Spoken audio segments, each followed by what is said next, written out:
Hello students, ఈరోజు topic employability skills. Employability స్కిల్స్లోని module 1 importance of employability skills. ఇది రెండు రకాలుగా మనం ఈ వీడియోలో చెప్పబోతున్నాం. మొదటిది థియరిటికల్ పార్ట్, రెండవది బిట్ బ్యాంక్ ఎక్స్ప్లెనేషన్. థియరిటికల్ పార్ట్లో 3 చాప్టర్స్ ఉన్నాయి: introduction to employability skills, learning employability skills online, మూడవది future of work. First one, introduction to employability skills. Employability skills యొక్క ప్రాముఖ్యత ఏమిటి?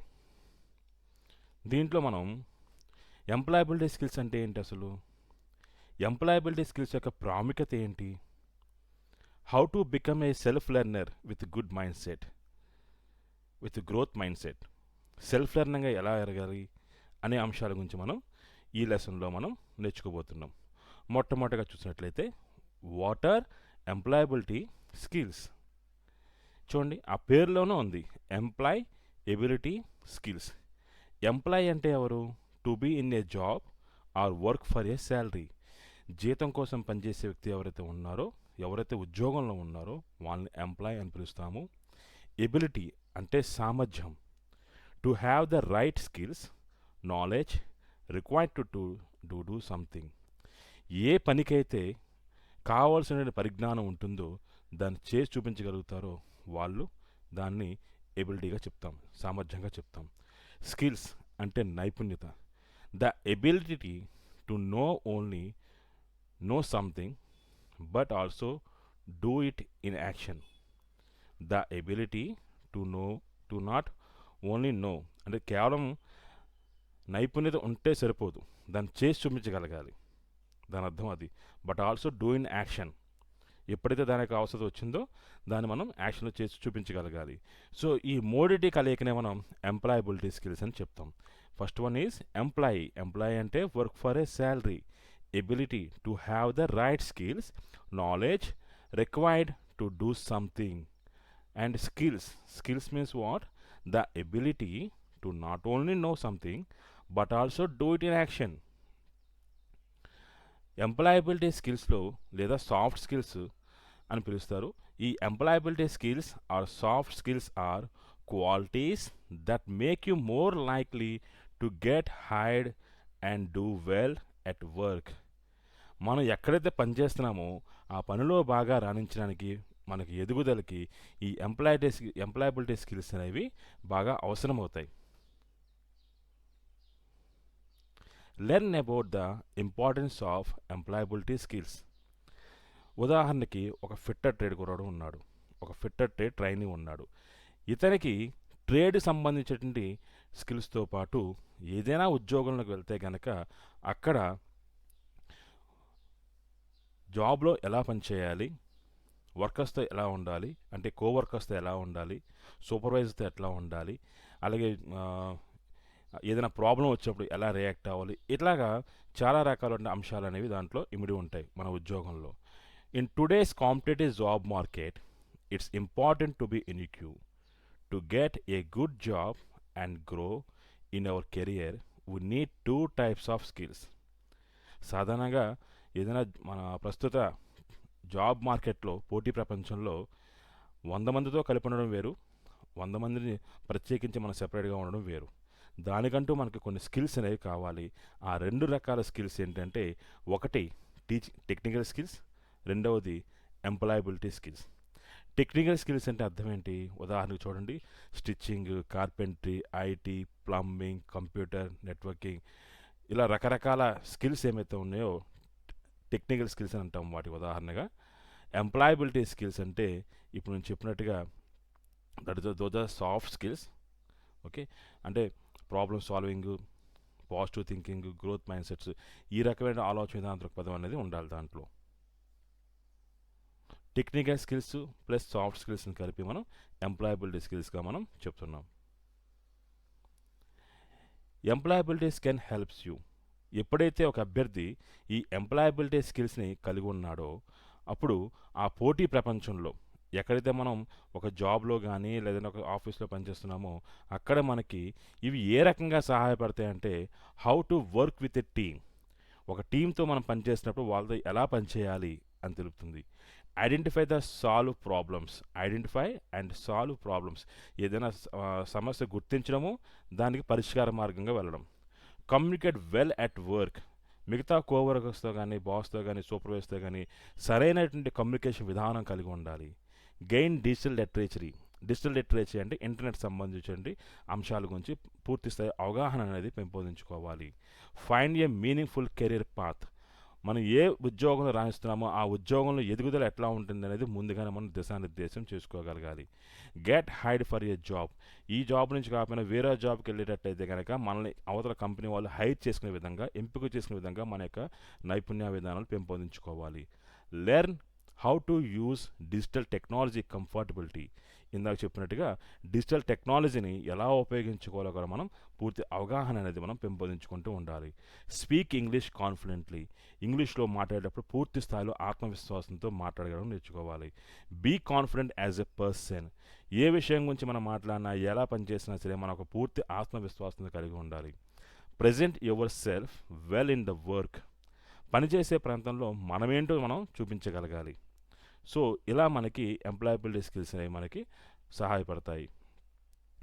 Learn about how to become a self learner with a growth mind set. Growth mind set అంటే అర్థం ఏంటి? ఎప్పుడూ కూడా ఏదో ఒకటి నేర్చుకుంటూ ఉండడం. సెల్ఫ్ లెర్నింగ్ అంటే ఎప్పుడూ కూడా ఏదో ఒకటి నేర్చుకుంటూ ఉండడం. ఆ పాజిటివ్ థింకింగ్తో మనం ముందుకు వెళ్ళే విధంగా ఉంటుంది. ఇక్కడ చూడండి, self learner is something we have been doing all our life. It is learning something on our own. ఏదైతే స్వతహాగా మనం నేర్చుకుంటున్నామో దాన్ని మనం సెల్ఫ్ లెర్నింగ్ అని చెప్తాము. We usually think we need teachers or elders to teach us something new. ఏదైనా కొత్త విషయం నేర్చుకోవాలనుకుంటే కనుక సాధారణంగా మనకి టీచరో లేదంటే పెద్దవాళ్ళో ఎవరో ఒకరు ఉండాలని మనం అనుకుంటుంటాం. But we can learn by our self also. మనం కూడా స్వతహాగా మనం దీన్ని నేర్చుకోగలుగుతాము. We don't always need a school, classroom or a teacher to teach. ఈ స్వతహాగా అంటే సెల్ఫ్ లెర్నింగ్ విధానంలో నేర్చుకునేదానికి ప్రత్యేకించి స్కూల్కి కానీ క్లాస్కి కానీ వెళ్ళవలసిన అవసరం లేదు. మనమే స్వతహాగా మనం నేర్చుకోగలుగుతాం. కాబట్టి ఎప్పుడూ ఏదో ఒక కొత్త విషయాన్ని నేర్చుకోవడం వల్ల మనం ఆల్వేస్ బి లెర్నింగ్. ఎప్పుడు కూడా మనం నిరంతరంగా ఏదో ఒక విషయాన్ని మనం నేర్చుకుంటున్నాం. సో ఈ సెల్ఫ్ లెర్నింగ్లో ఏ అంశాలు ఉంటాయి? Self learning happens when you take responsibility for your own learning. ఏదైతే మనం స్వతహాగా నేర్చుకోవాలని సిద్ధపడుతున్నామో దానికి పూర్తి బాధ్యత మనదే. ఆ అంశం పూర్తి అవగాహన నేర్చుకోవడానికి దానికి పూర్తి రెస్పాన్సిబిలిటీ అనేది మనదే ఉంటుంది. It is a process in which you decide to learn a new thing in your own way. సరికొత్త విధానంలో మీరు ఒక కొత్త అంశాన్ని మీరు నేర్చుకోవాలనుకుంటున్నారు కాబట్టి దాని యొక్క పూర్తి నిర్ణయం అనేది మీ మీదే ఆధారపడి ఉంటుంది. వాట్ టు లెర్న్, ఏం నేర్చుకోవాలి. వే టు లెర్న్, ఎందుకు నేర్చుకోవాలి. హౌ టు లెర్న్, ఎలా నేర్చుకోవాలి. వెన్ టు లెర్న్, ఎప్పటికల్లా నేర్చుకోవాలి. హౌ ఫాస్ట్ టు లెర్న్, ఎంత త్వరగా నేను నేర్చుకోగలగాలి. How do I test my self, నేర్చుకున్న దాన్ని ఎలా నేను పరీక్షించుకోవాలి అనే అంశాలన్నీ కూడా ఈ సెల్ఫ్ లెర్నింగ్ విధానానికి ఇమిడి ఉంటాయి. అదేవిధంగా what is growth mindset. ఎప్పుడైతే మీరు కొత్తది నేర్చుకోవాలనుకుంటున్నారో, కొత్త అంశాన్ని గురించి మీరు నేర్చుకోవాలనుకుంటున్నారో, you have the positive mindset. ఎప్పుడైతే నేను నేర్చుకోలేను, నా వల్ల కాదు అనుకుంటున్నారో, you have the fixed mind set.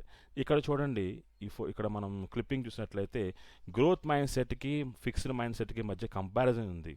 అంటే గ్రోత్ మైండ్ సెట్ అంటే ఎప్పుడు కూడా సరికొత్త విధానాన్ని నేర్చుకోవడం, పాజిటివ్ యాటిట్యూడ్తో వీళ్ళు ఉంటారు. ఐ కెన్ డూ దిస్, నేను చేయగలను. మిస్టేక్స్ వస్తే కనుక ఆ మిస్టేక్స్ ఆర్ నార్మల్, తప్పులు రావడం సహజం అని ఒక పాజిటివ్ విధానంతో ఉంటారు. I will learn my mistakes, ప్రతి తప్పు నుంచి ఒక గుణపాఠాన్ని నేర్చుకుంటారు, వాటిని సర్దిద్దుకుంటారు. ఐ విల్ ట్రై అగైన్, మళ్ళీ మళ్ళీ నేర్చుకోవడానికి వాళ్ళు ట్రై చేస్తుంటారు. ఐ విల్ వర్క్ హార్డ్, కష్టపడి పనిచేయడానికి సిద్ధంగా ఉంటారు. I can learn new things, అటువంటి సమయంలో కొత్త విషయాలను నేర్చుకోవడానికి సిద్ధంగా ఉంటారు. ఐఎమ్ హ్యాపీ టు చేంజ్, ఏదైనా మార్పు అవసరమైతే కనుక దాన్ని సంతోషంగా దాన్ని స్వీకరిస్తారు. I'm happy to accept if I'm wrong, ఏదైనా నా వల్ల తప్పు జరిగితే కనుక దాన్ని యాక్సెప్ట్ చేసే విధానాన్ని కూడా నేను అవలంబిస్తాను. ఇవన్నీ కూడా గ్రోత్ మైండ్ సెట్ ఉంటుంది. అంటే ఏదైనా కొత్త విషయాన్ని నేర్చుకోవడానికి ఎప్పుడూ కూడా నిరంతరంగా అభ్యాసకుడిగా ఉండడానికి తన సరికొత్త ఆలోచన విధానాన్ని పునరుద్ధరిస్తుంటారు. ఇది గ్రోత్ మైండ్ సెట్. అదే ఫిక్స్డ్ మైండ్ సెట్ అయితే కనుక ఐ కెనాట్ డూ దిస్, నేనేం చేయలేను, మిస్టేక్స్ ఆర్ అన్యాక్సెప్టబుల్, తప్పుల్ని స్వీకరించారు, mistakes are equal to failure, తప్పుల వల్లే మేము ఫెయిల్ అవుతున్నాం అనే ఆలోచన దృక్పథంతో ఉంటారు. If I fail once I will always fail, ఒకసారి నేను ఫెయిల్ అయితే ప్రతి అంశంలో ఫెయిల్ అవుతాననేటువంటి నెగిటివ్ మైండ్ సెట్తో వీళ్ళు ఉంటారు. So these are the differences between growth mindset and fixed mindset. రెండో అంశం learning employability skills online. So ఈ టాపిక్లో మనం what is e learning, electronic learning, the benefits of e learning, how to log into e learning portals for employability skills. చూడండి, first of all what is e learning. Electronic learning అంటే teaching changing education, technology changing education. Covid సమయం చూసినట్లయితే కనుక కోవిడ్లో చాలా వరకు పాఠశాలలు, విద్యా సంస్థలు ఎక్కువ శాతం 3 నెలలు లాక్డౌన్లో ఉన్నాయి. ఇటువంటి సమయంలో దీని యొక్క ఇంపాక్ట్ అనేది ఎడ్యుకేషన్ సిస్టంపై చాలా తీవ్రంగా ఉంది. అటువంటి సమయంలో ఈ యొక్క ఆన్లైన్ లెర్నింగ్ సిస్టమ్ అనేది పునరుద్ధరించుకుంది. ఎలా పునరుద్ధరించుకుంది?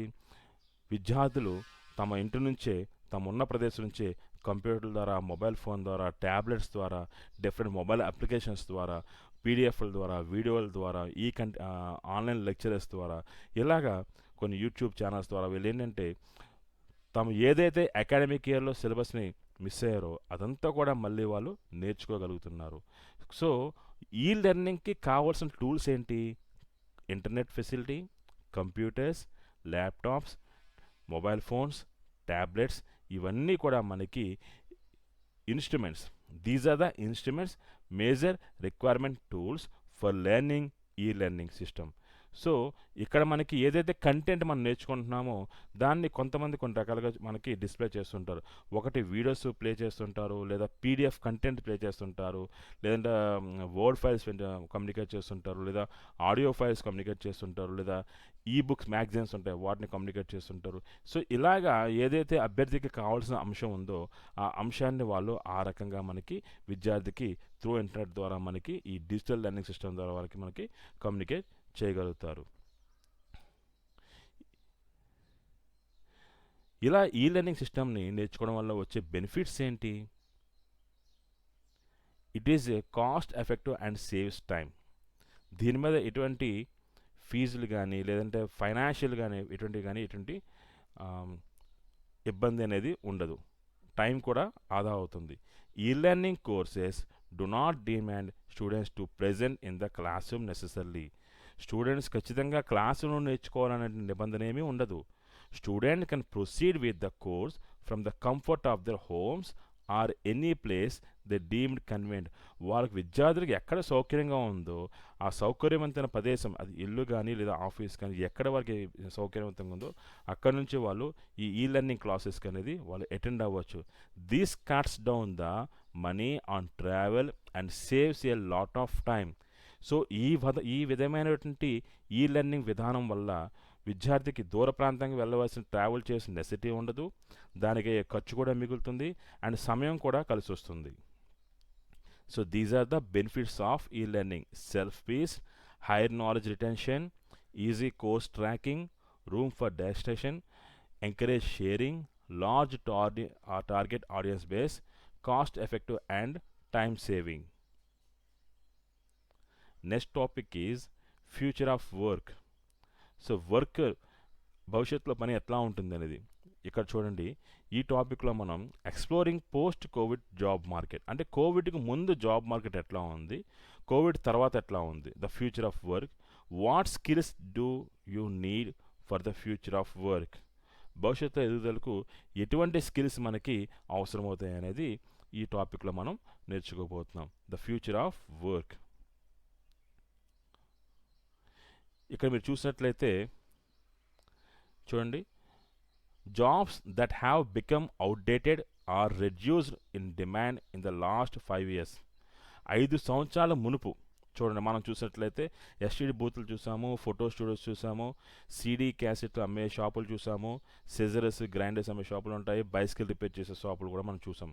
But job roles that exist now that we are not present 5 years ago.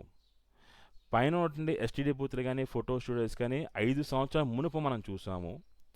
గడిచిన 5 ఏళ్లలో Zomato, Swiggy, Uber, Ola, social media influencers, YouTubers, mobile repair shops, smart phone repair shops, ఇలా మనం ఈ గడిచిన 5 ఏళ్లలో మనం చూస్తున్నాం. అంటే ఇక్కడ చూడండి, ఈ గడిచిన 5 ఏళ్లలో మనం చూస్తుంది ఎక్కువ శాతం ఆన్లైన్ మీద వర్క్ చేసేటువంటి కంపెనీసే. జొమాటో కానీ, స్విగ్గీ కానీ, ఓలా కానీ, ఊబర్ కానీ, ఇవన్నీ కూడా ఇంటర్నెట్ సంబంధించిన మొబైల్ యాప్ల ద్వారా కానీ డిజిటల్ మార్కెటింగ్ ద్వారా రన్ అవుతున్నటువంటి డిజిటల్ లిటరేచర్ విధానం ద్వారా జాబ్ మార్కెట్లో ఆన్లైన్ రిటైలింగ్ ద్వారా అవుతున్నాయి. అదే పాస్ట్ అంతకుముందు చూసినట్లయితే ఎస్టీడీ బూతులు కానీ ఫోటో స్టూడియోస్ కానీ ఇవన్నీ కూడా అప్పటికి ఆ సమయానికి ఉన్నటువంటి డిమాండ్. లేటర్ ఆన్ ఏమైంది, ఇవన్నీ కూడా కనుమరుగైపోయాయి. The following sectors are the most likely to grow rapidly in the coming years. అంటే ప్రస్తుతం ఉన్న Zomato, Swiggy, Ola, Uber, Facebook, YouTubers లాంటి దృష్టిలో పెట్టుకుంటే కనుక రాబోయే సంవత్సరాల్లో ఎటువంటి మార్కెటింగ్ అనేది వ్యవస్థ అనేది ఎక్కువ శాతం అధిక శాతం పునరుద్ధరించుకుంటుందంటే online retails, health cares, pharmaceuticals, financial and banking, computers and IT, green jobs. So ఇవన్నీ కూడా మనకి ఆన్లైన్ ఎడ్యుకేషన్. సో ఇవన్నీ కూడా మనకి రాబోయే సంవత్సరాల్లో, రాబోయే ఏడాదుల్లో మనకి అధిక శాతంగా ఎక్కువ డిమాండ్ ఉన్నట్టుగా గ్రోతింగ్ ఉన్నటువంటి సెక్టార్స్. సో అటువంటప్పుడు మనం ఎటువంటి స్కిల్స్ మనం నేర్చుకోగలగాలి, ఎటువంటి స్కిల్స్ నేర్చుకోవాలంటే దాన్ని మనం 21st century స్కిల్స్గా మనం చెప్పచ్చు. ఈ 21st century స్కిల్స్ అంటే 3 రకాల స్కిల్స్ అనేవి దీంట్లో ఇమిడి ఉంటాయి. The first thing is learning skills, literary skills, life skills. Learning skills అంటే ఏంటి? లెర్నింగ్ అంటే నేర్చుకునేది. Critical thinking and problem solving, communications and collaborations, creativity and innovation. Critical thinking, ఏదైనా సమస్య వస్తే కనుక దాన్ని సూక్ష్మంగా ఆలోచించే విధానం ఉండాలి, సమస్యని సాల్వ్ చేసేటువంటి విధానం కలిగి ఉండాలి. కమ్యూనికేషన్స్, కొలాబరేషన్స్, మంచి కమ్యూనికేషన్ విధానాన్ని, ఇతరులతో కలిసి పనిచేసే సహవాసాన్ని కలిగి ఉండాలి. క్రియేటివిటీ, ఇన్నోవేషన్, ఏదైనా రూపొందించాలి, దాని గురించి చక్కగా అవతల ఎక్స్ప్లెయిన్ చేసే విధానం కలిగి ఉండాలి. Digital లిటరేచరీ skills, informal లిటరేచరీ.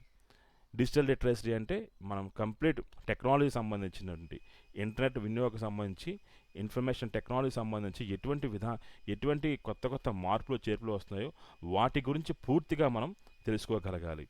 అలాగే career and life skills, leadership skills, flexibility, adaptability. Leaderships అంటే ఏదైనా మీరు బృందానికి నాయకత్వం వహిస్తే కనుక ఆ బృందాన్ని మీతో పాటు ఒక పాజిటివ్ యాటిట్యూడ్ వాతావరణంలో ముందుకు తీసుకెళ్ళే శక్తి సామర్థ్యాలు మీకు, ఆలోచన విధానం మీకు కలిగి ఉండాలి.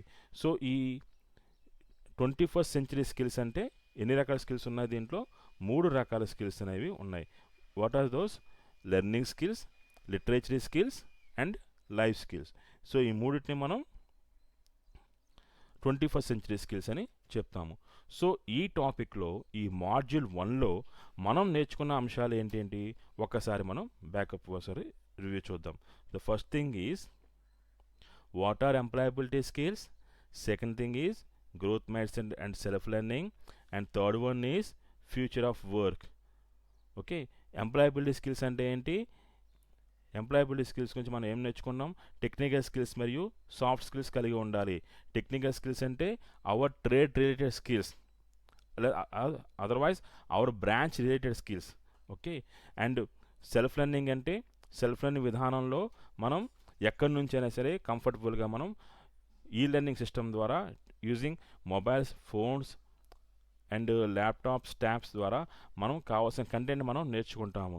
ఎలా నేర్చుకోవాలి, ఎప్పుడు ఎలా నేర్చుకోవాలి, ప్రతి అంశాన్ని కూడా ముందుగానే మనం డిసైడ్ చేసుకోవాలి. మనం ఏం నేర్చుకుంటున్నామో దానికి మనమే పూర్తి బాధ్యత మనం వహిస్తాము. అదేవిధంగా గ్రోత్ మైండ్ సెట్ అంటే ఒక పాజిటివ్ యాటిట్యూడ్ విధానంతో ఏదైనా సరే నేర్చుకోవాలి. పనిచేసిన ప్రాంతంలో ఒక గుడ్ విల్తో ముందుకు వెళ్ళాలి అంటే కనుక ఒక గ్రోత్ మైండ్ సెట్ అనేది మనకి ఉండగలగాలి. అదేవిధంగా ఈ 21st century skills, learning skills, literature skills, life skills. ఈ మూడింటిని కూడా మనం 21st సెంచరీ సాఫ్ట్ స్కిల్స్గా మనం చెప్పచ్చు. సో స్టూడెంట్స్, ఈ టాపిక్లో మీకు ఈ అంశాల గురించి పూర్తిగా మీకు అర్థమైంది అనుకుంటున్నాను. మరిన్ని లెసన్స్ కోసం ఛానల్ సబ్స్క్రైబ్ చేయండి, లైక్ చేయండి, షేర్ చేయండి. Thank you. Thanks for watching.